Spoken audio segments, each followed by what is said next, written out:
and welcome back. I'm Nicole, a cottage witch, and today I'm doing my wrap-up for June. It's already the end of June. Not entirely sure how that happened, but here we are. So I'll start with tarot decks, and then also, if I remember, I'll put some timestamps in the bottom because I've got some runes stuff and some herbalism stuff and some crafty stuff and whatnot. I'll do books, I think, in a separate video, but so that's the plan for today. It might be a bit choppy because my health is a bit not great. Physical health, mental health, it's all a bit of an adventure these days. So anyway, I'll start with the deck that I used last month because I got it last month, which is the Tarot of Persephone's Garden by, I wrote it down here because I knew I wouldn't remember, Forest Moon Maiden on YouTube. I think her Etsy shop is Chthonic something. I'll link it down below at any rate. And it's beautiful. It's beautiful. It's very much my art style. It's like this pre-Raphaelite plus a lot of Waterhouse in that style. Like, is that Waterhouse? It looks Waterhouse-ish. And it's just beautiful. And I've been using it a lot. My camera's at a slightly funny angle here. I've been using it a lot for my garden, which kind of seems appropriate and kind of seems a bit funny because it's Persephone's garden and she's, you know, queen of the underworld, but also comes back up in the spring. And it's sort of the shadowy sides, I guess you could say, of the garden for me. Like, if you plant a garden, like anybody who's ever tried to grow plants will know that some of them are going to die. At some point, all of them are going to die. Or at least go dormant over the winter. But all the annuals are going to die. And it's a really interesting experience. That's Waterhouse. Actually experiencing the garden go through all these stages. And so those sorts of things are what I use this deck for, and it's really beautiful for that. Yeah, I love it. And then the other one that I did a lot of deck studying last month, and I've been doing no deck studying whatsoever this month because I was deck studied out. But one of the decks I've studied a lot is the Witch Sisters Tarot, which is it's got this like really wildness to it. I should break up my spinning wheel today because the Tour de France has started. Or my spinning, not my spinning wheel, my spindles.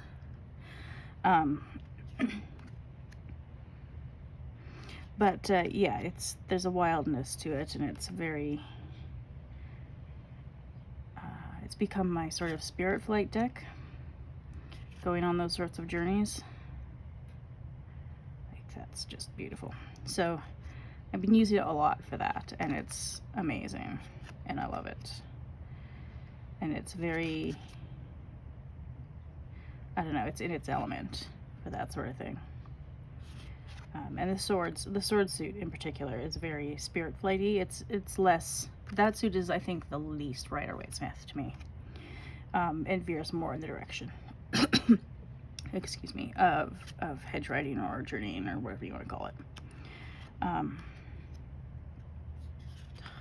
So beautiful. Yeah, I love this deck.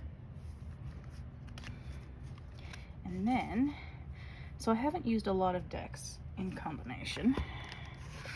So those I've just used by themselves, and this is another one I've just used by itself, which is the Lioness Oracle, which I'll talk more about, I guess, in my acquisitions because I just got it this month. It's actually a tarot deck. The creator is called the Lioness Oracle. Like, that's what she calls herself. So it's called the Lioness Oracle Tarot. So that, but look at that. It's so beautiful. And it's interesting because it's a collage deck that's been on my list for a while. And she recently did a pre-order. And so it just came in this month, which was very exciting. But it's interesting because she created it in the process of grieving, I think, for her father or grandfather. I can't remember. I think her father. Although I could be wrong. And yeah, it's really beautiful. It's sort of, with all the roses, it's sort of what I thought the rosebud tarot would be, and it's what I've got instead of that. But it's also become, and this was really unexpected for me, the deck I used to communicate with my late grandmother, which is weird. I did not see that coming. And then I got it out almost as soon as it arrived, and it just immediately was the deck of my grandmother, which, like, yeah, weird. It was weird, because my grandma, like, I loved her. She's been gone about 3 years now, but she was, you know, a Christian, and this was not her thing. Tarot was not her thing. Collage was not her thing,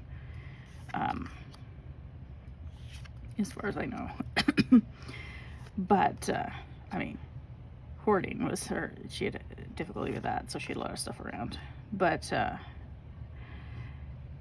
yeah, and then for some reason, just as soon as I got it, I was like, oh, this is for my grandma.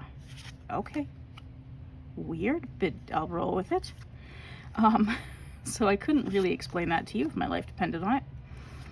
But there we are. And there are a couple other collage decks I'm looking at getting at some point, not immediately. But I have been looking at some that are less people-y. Especially that have less, like, that have fewer people just sort of staring out at me, because I just don't need that, thank you. And it's one of the reasons I don't use, what was it, the Uncommon Tarot, I think, has a lot of people in it, and there are a couple others that I like I like the style of, but they're too people-y, so I don't use them as much as I might otherwise. So anyway, yeah, I love this deck. I've only had it for about a month. Or a month and a bit. Yeah, no, it came in this month, so less than a month.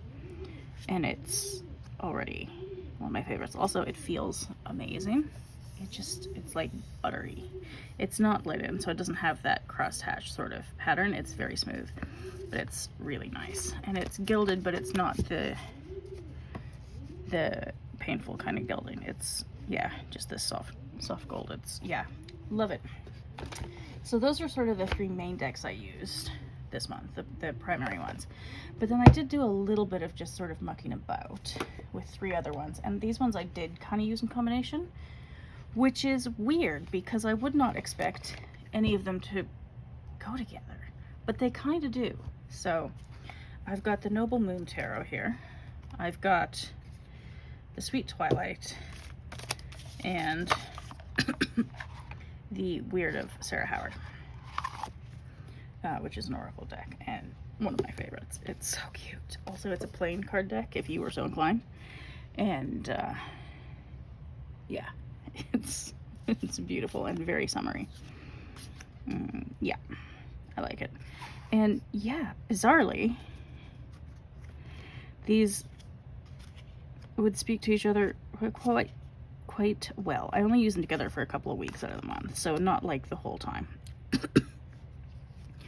But yeah, it was weird because it just was like one of these things that I thought, I'll try this, with no good reason for trying it, you know, like it wasn't a thought out thing. It just was a thing that happened for reasons I don't know one day. And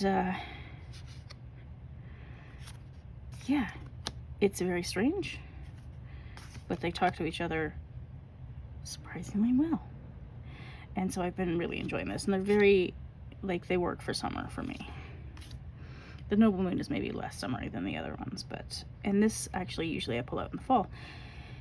But I don't know, they're very colorful and vibrant and lively. And so yeah, that was weird. Also, I was using them with, these are Tarot Magpies zines, so I've got both of them. I haven't used the first one yet because I only just got them this month. So they're basically, you print them out on a sheet of paper, and if I remember, I'll link her Etsy shop below. And then you cut them up and fold them and do whoops, I did it wrong. Hang on, there we go.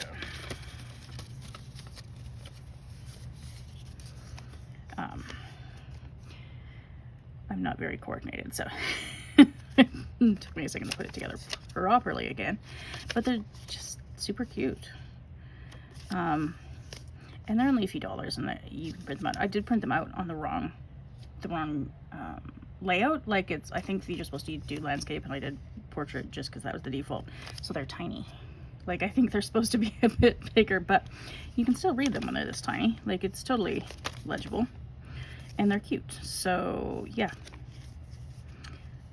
love it. This is the Pride one, so it's got a page for each color, and yeah, that I used a lot with the Weird of Sarah Howard this month, and it was super fun. Highly recommend. Okay, so that was my tarot, the tarot decks that I've used this month. But one other thing that I have been doing is trying to learn about runes, and I've kind of done this before. One second, I'll clear these out of the way. Okay. So one thing I've done a couple years ago was find a list basically of the Elder Futhark runes and all their meanings, and then go out and look for rocks that seemed to match them. And so there are a few that are missing because they're on my other table doing other things, but basically I have a lot of rocks just in bowls because, you know, if I find a cool rock on a walk, it's coming home with me, probably, unless I'm like in a provincial park or something. This one is the one that's slightly maybe too large, but oh well, it still works. And so yeah, I've made my own rune set. I have another one carved out of wood, but I've never actually used it. I like this one better because it's just very much my thing. And I made it, so it's like I matched up the rocks to the meanings. But then I didn't touch them for like 2 years and sort of forgot everything. So then I got this book, Call of the Runes by Walter McGregory, and it's really good. So there are a few rune things that I'll link below from either the Norse Witch is one of them, and then Jackson Crawford has another rune course, which is very not mystical. It's just the history of the runes, which is very cool. Because there is not actually a lot of evidence that they were ever used for divination. They might have been, but there's not a lot in the way of evidence for that. So, but this book is pretty cool. It's got basically a chapter for each rune. So this is the 5th rune of the first et, hence the 1.5. And then it's got the rune poems, a bit of information about the stories that the rune might be involved in, more rune poems. There are Icelandic, Norwegian, and Anglo-Saxon rune poems, and he goes through all of them. Some of them don't have rune poems in all 3 settings. Some of them just have like Anglo-Saxon rune poems, which are more recent, so there's less information for some of them than others. He goes through where it's been found on artifacts, if it's been found on artifacts, cultural relevance, and then a conclusion. And so some of the stuff in the conclusion for the in-readings and advice are his suggestions based on the actual information. So this is less historically accurate and more possibilities based on the historical information that we do have, and then experiencing the different ways that you can use the runes, basically. Again, just sort of suggestions of what you might do, and it's really cool. So this is for the Elder Futhark, and he actually has videos, one video for each up to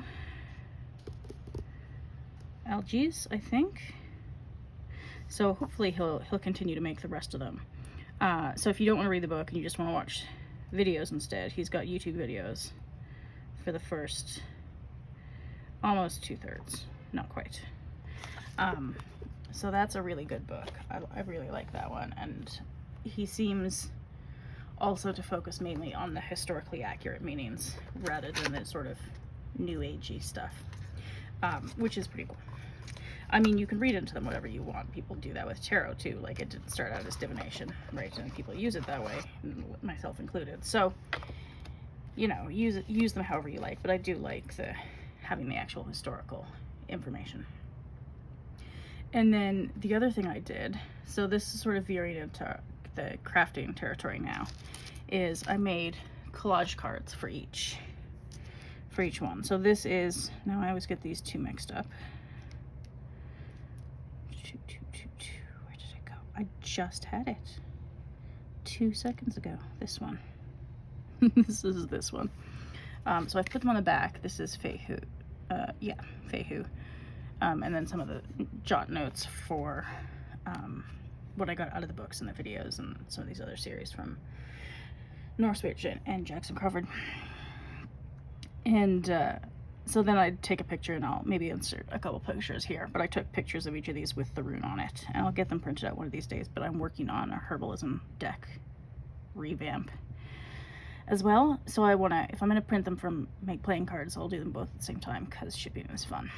So waiting on that. So I haven't actually used this deck as a deck yet because I don't, it's too thick and some of the corners are coming up and I have to re-glue them down, and I haven't collaged in such a long time actually that both the glue stick was getting a bit dried out, so it was a bit hard to use for a while, and also the finish that I'd used previously was too dried out and I couldn't use it, so I'll order a new finish one of these days.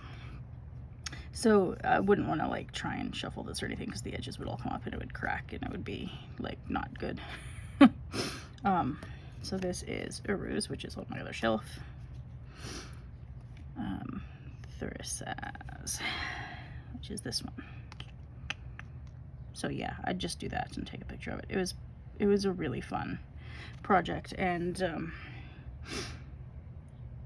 really helped me sort of get into a deeper understanding of what they all meant. This is the communication one. Yeah.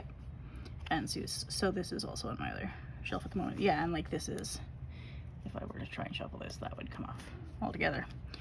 But anyway, it's been a lot of fun to do, and yeah, the glue stick was a bit funny in places, so it's not perfect, but it was fun to get back into, and really helped me sort of learn more about the meanings. The book meanings, but also how I might interpret them. This must be the ice one. Yeah. So that's that one. So yeah, that's been a lot of fun. Okay. I think these are the final Rune cards that I've just taken pictures of.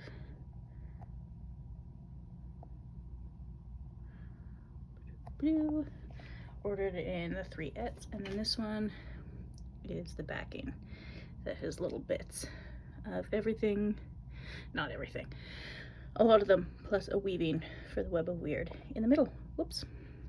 And so yeah, that is runes and some crafting. So more crafting.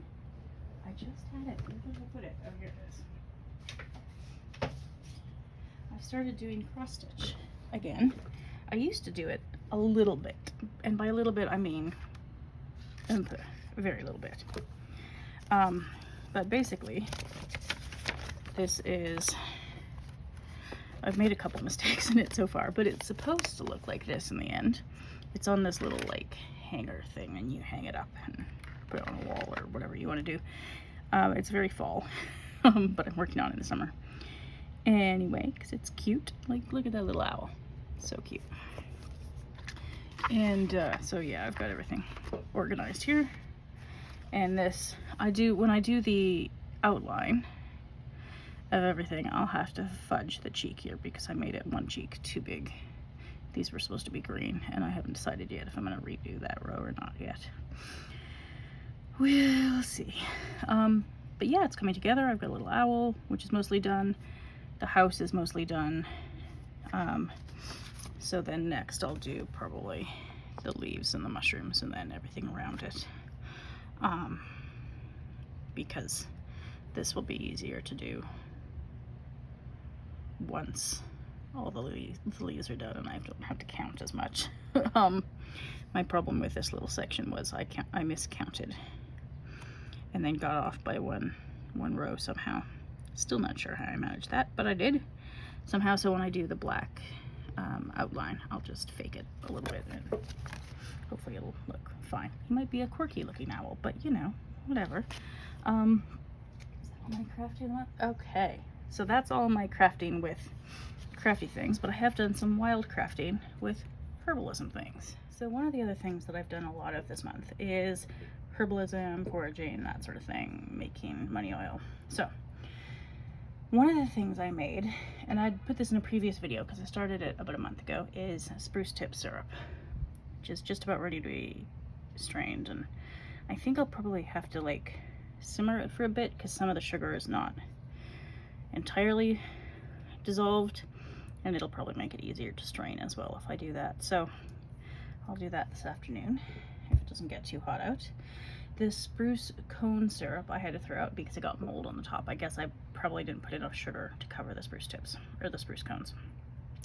So that's too bad. And then I made a comfortable weight tincture, which is a bit weird to talk about because it's not a weight loss tincture. It's a, I want to be comfortable in my skin and I'm not tincture. So I won't tell you all of what's in it because some of that's quite personal to me, but basically, and I don't want to like trigger any like EDs in anybody or anything like that. So I won't talk about it a lot, but like, would I like to lose weight? Sure, but also because I've been sick lately, I've gained weight, so I'd like to be just healthier. And so it's a little bit complicated. So that's that. And then I made on the same day, actually, I made a money oil because I need my financial situation to be a little healthier as well. So that's that. So I probably actually won't strain this. I might strain the tincture this week, or I might, maybe I'll leave it for a little bit more. But I'll just leave all the oil as is with the stuff in it because I don't mind that. And then just use it as needed. And then I made, oh yeah, I took some of the comfortable weight tincture out just to try it and see if I liked it as it is. So I'll use that today and see if I like it. Haven't labeled it yet, but I will do. And then I made a bearberry essence because I dried bearberry. I have to get some more one of these days. And it's mostly ready to go in a jar now. I think it's mostly pretty dry, but it takes a long time to dry because the leaves are quite thick. But I made a bearberry tea and it was beautiful. Like, it's very mild and gentle, and so it tastes good, but it's also beautiful for journeying. Like, it just immediately, I wasn't expecting to go to that place on drinking it, but I did, like, immediately and really easily, and it was amazing. So I've dried some bearberry. It does have more arbutin in the fall, so if you're using it for like skincare or something and you want it for that ingredient specifically, the fall is actually a better time to harvest some of the tips of the leaves. So I've taken some for now, and I'll harvest some more later once it's had a bit more growing time. Because it is sort of evergreen around here, but I don't also really want to harvest last year's because they're probably just a bit, I mean, they've been frozen all winter and they, yeah, just older, and I don't know. But also I want to give the new ones a bit of a chance to grow as well, so I've only taken a little bit, but I will go get some more at some point because it's amazing. And then, so one other thing I've been trying to start to learn, and I'm, you know, far from accomplished at it at this point, is Seiðr. So I will link below, what's it called? Annette Høst's Seiðr classes. I'm just making myself a note here because I'm also going to link, the North Switch did an interview with an Icelandic vulva, a person who does Seiðr, not the English anatomy word, if you're not familiar with that. Quite different. So yeah, that was a fascinating interview that I'm actually rewatching now. And Annette Høst is really well known for trying to revive Seiðr. Like, she looks at a lot of the historical sources, but she's also got a group of people in Scandinavia who've been working on this for like 20 years now, trying to figure out how to do it again. I think she's Danish or something. Anyway, I'll link her first class below. She's got a series of 8 lectures, and they're all free on YouTube, and they're incredible. And yeah, I've watched them twice through now. So I have a staff that I found in the wood that I think is probably poplar, although I couldn't swear to that. And then I've put just this bundle. This is not historically accurate, but I put a bundle on top with a few plants, including bearberry, but a few others that I won't mention at the moment, that I've used to connect with, their plant spirits. So I've been doing a lot of plant spirit meditations, a lot of trying to learn journeying a bit better, either when I'm out and about or in the evenings before I go to bed. One of the things I've been doing related to that is chocolate meditations. So I've been using hot chocolate, which is this ethically sourced? I don't know. It says Rainforest Alliance certified, but I don't know if that's really like, I don't know if that quite means what I like it to mean. But my chocolate supplier in Calgary, one of them went out of business and one of them moved to the other side of town. So I haven't found a new, closer to me source of hot chocolate lately. But anyway, so I've been using both the bearberry tea and tincture and this chocolate as hot chocolate to connect with these plant spirits and really get into the earth, and using the Seiðr staff as a way to like root my feet into the dirt, basically, and connect with these 2 plant spirits in particular, but also a few others in the last couple of weeks. And that's been not a journey that I expected to go on, but really fascinating. So yeah, that might be everything on my list, because I'm gonna do my books in a different video. Oh, and I'm a terrible TV watcher, so I know in a lot of these videos everybody talks about the TV shows and movies and stuff they've watched. Basically, the only thing I've watched aside from like YouTube and audiobooks is Doctor Who. So I watched the new season of Doctor Who with Ncuti Gatwa, and it's really good. I really like it. It's got the spark back that I felt. Like, I liked Jodie Whittaker. She's an incredible actor, but there was some sort of spark for me that was missing with her doctor, which I think was mostly in the writing and the stories that she got. I don't think it was mostly her fault. But I just couldn't get into them. For some reason, I don't know. They didn't seem as doctory for some reason, and then these ones immediately do seem much more in the Doctor Who universe, and it could be because it's the same show. The showrunner from the David Tennant era is back. Did he do the 9th Doctor as well? I can't remember. Anyway, he's back. Stephen Moffat wrote an episode, and this new actor who I haven't seen a lot of in other things is really good. He's different. Everybody's doctor is different, and it takes a while to adjust to the new actor, because you get attached to the previous one, or at least I do. So it's a bit of an adjustment period, but yeah, I really like where they're going with this doctor. And the best episode so far was Rogue. They need to bring him back, because that was amazing. Loved it. Anyway, that's that for June until I do the books. So thank you for watching, and I'll see you all next time.